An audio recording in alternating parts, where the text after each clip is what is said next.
Olá, nós somos o grupo Literatura em Foco, composto por mim, Ana Letícia, Seu Farias, Islândia e Digenane. E hoje nós iremos conversar com vocês sobre a obra Ninguém Matou Surrura. Ninguém Matou Surrura não são apenas histórias que a escritora nos leva a conhecer, mas são, na verdade, 5 contos relatados por quem as viveu e sentiu na pele. Mais do que somente isso, essa obra, ela nos denuncia e faz um desabafo dos macabros acontecimentos da era colonial em Moçambique.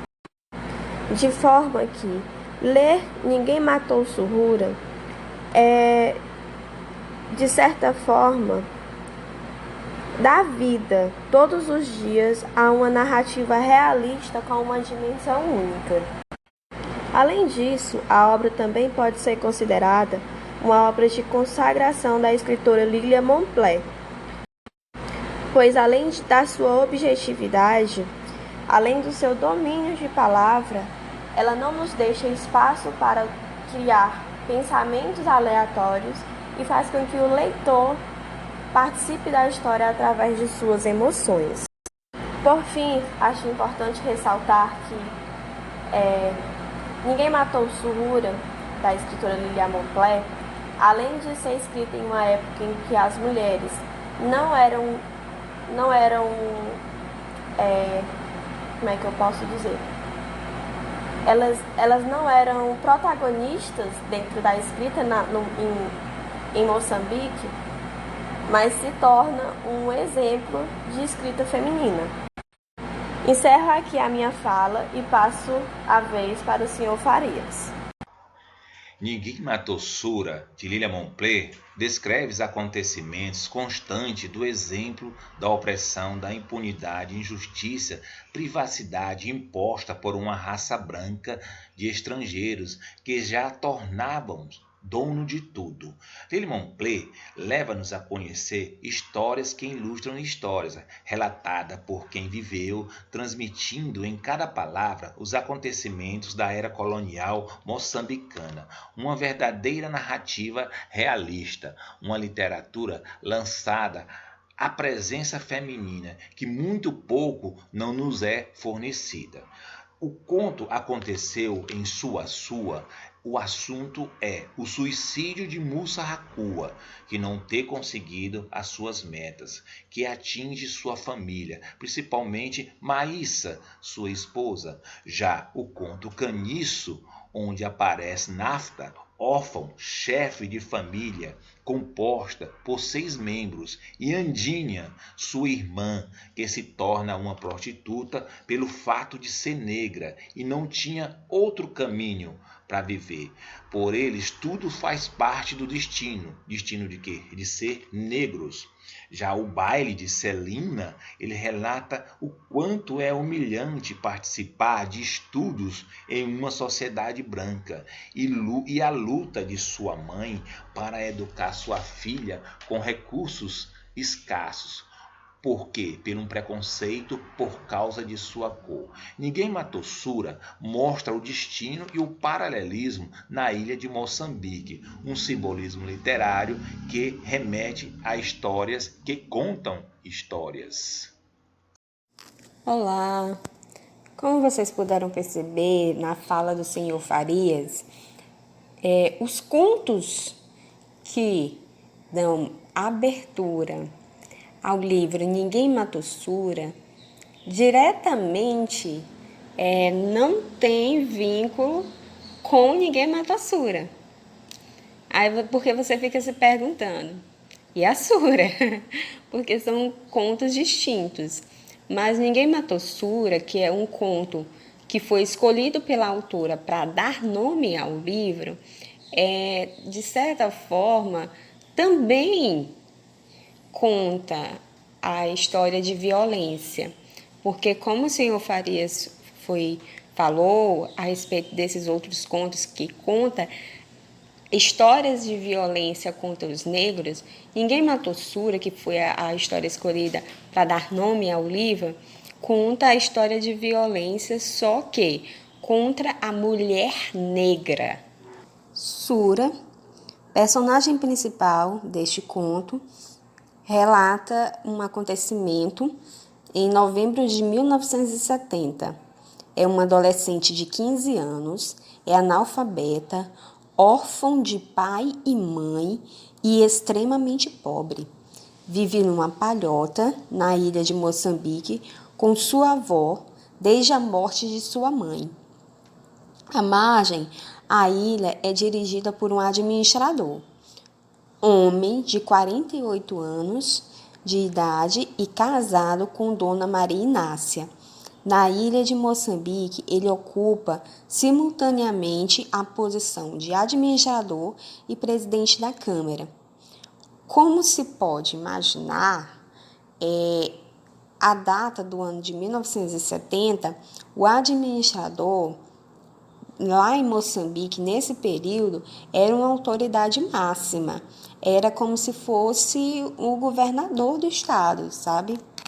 A história de Sura começa a ser marcada em uma manhã de domingo, no qual o administrador passa por ela e fica encantado pela beleza de Sura.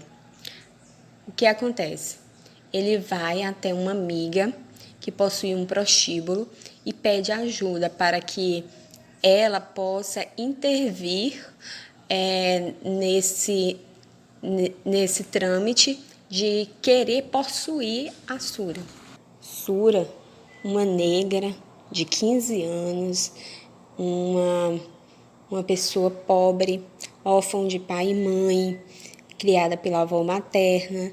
Então, a Gira, que era a dona do prostíbulo, o qual o administrador foi procurar ajuda, achava que isso já era um fator que já estava no papo.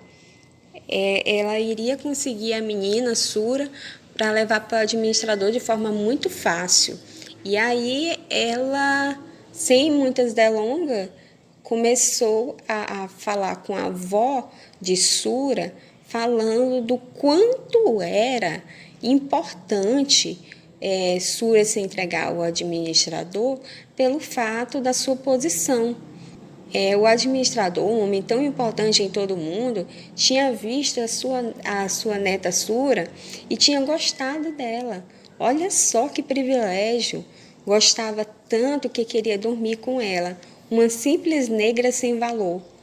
E nisso estava ali arranjado tudo, e ela iria arranjar tudo da melhor forma possível. Qual foi a surpresa da Agira? A avó de Sura não recebeu bem a notícia. Pelo contrário, a avó ficou aflita quando soube disso. O coração começou a doer como uma ferida ao imaginar que deveria entregar a sua única neta, a pessoa quem desejava um bom futuro, para o administrador. Sura não escapa da mão do administrador. Ela acaba sendo levada para um quarto e, com um requinte de crueldade, de frieza, de calmaria, ele acaba tentando possuí-la de todas as formas. Ela tenta escapar desse ato de violência, mas durante as atrocidades do administrador para com Sura, acaba acontecendo um acidente e Sura acaba morrendo por conta das truculências, da violência com que o administrador a trata, porque ela, enquanto mulher, enquanto uma criança, estava assustada e ele a todo momento tentando violentá-la. O corpo inerte conserva uma obstinada atitude de recusa e uma flor de sangue retorna-lhe as magras coxas. Para além de um irritado espanto, o senhor administrador sente apenas uma estranha curiosidade em conhecer a causa desta morte. Teria violentado a rapariga de tal modo que provocasse uma hemorragia fatal? Ou, no meio da sua estúpida agitação, Teria ela própria batido com a nuca na cabeceira da cama? Ou morrera de puro susto? O monólogo da autora acaba mostrando o quanto o administrador não estava nem aí para aquele corpo. Quando o corpo foi levado até a avó de Sura, a avó começa a chorar e a gritar: por que mataram Sura? Vocês mataram Sura. E aí o empregado do administrador acaba por repetir várias vezes a frase que dá nome ao conto e dá nome ao livro: ninguém matou Sura. Ninguém matou Sura. Ou seja, o corpo dela era como se não tivesse um valor. O último pesadelo é colocado como o último conto do livro Ninguém Matou Sura. Nele é retratado um massacre realizado por brancos para com os empregados de um hotel. E aí existe apenas um dos brancos que faz a defesa desses negros e, no fim das contas, ele acaba tendo sempre o mesmo pesadelo, que é de ver esse massacre nesse hotel. Das variedades da linguagem à convergência de lugares. Ao longo do percurso que se faz no livro, pode-se constatar um aspecto interessante, que, aliás, por bem ou mal que seja, a literatura moçambicana tem registrado o uso de algumas expressões em línguas nacionais, como, por exemplo, o apo nhum, o apo nhum, o apo nhum, marcas a expressão macuá, que quer dizer o marido. Isto, de algum modo, traz uma originalidade, principalmente quando olhamos para a história em que este termo aparece. Aconteceu em Sawa, em que se descreve as personagens como um grupo de camponeses. Outras expressões moçambicanas, como xiricó, rádio portátil muito popular em Moçambique, torri, doce de amendoim, coco ou gergelim torrado com açúcar em caramelo, tocoçado, caril, confeccionado com peixe, galinha ou carne, água, cebola, tomate e manga verde ou seca, entre outras.